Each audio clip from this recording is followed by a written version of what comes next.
Mayong adlaw mga katutski, last day naghimo tao simple, low budget pero lami kaya nga rice cake. Og sa dihang nay wala makaagwantan nag-message gid siya sa kuha. Tutski unsaon na pagluto, mo try ko ana kay morag lami man og low budget ra. Okay sige kay buotan man koron maghimo kong video ana para sa low budget ninyo makamerienda na mo og lami kaayo. Una nga buhaton natay sa kakilo din hing na pilit bugas ato ning longagon. Dayon after malungag ato lang sa ning hukaron. Natay condensed creamer din hing nga OB flavor mo ni siya with dalawang bida. Jersey lang ang brand atong gamiton ay lami og affordable ra. Mga katutski subda na nato ang pagluto ibutato sa kalahang atong gilungag nga pilit. Isunod na natong butang kani atong condensed creamer nga OB flavor. Ato lang i-mix og ayo para mapantay ang iyang color o mapantay po ang iyang kalamit.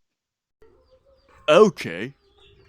Ato lagtakluban kadali mga 10 minutes. After a while, naluto ra siya o natay giset aside nga condensed creamer ganina himo nato ni nga toppings. O kung na-more cheese din ha pwede po ninyo butangan. Mana natin ang ating suman na may OB flavor. Malagkit ito na bigas ang ginamit ko mga katotski. Lasang lasa talaga ng flavor ng OB. Sarap.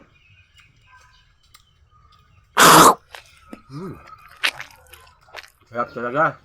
Try nyo mga katotski, gawin ito. Madaling gawin lang ito mga katotski. Malagkit na bigas. Tapos, meron tayo dito na jersey na kondensada na OB flavor.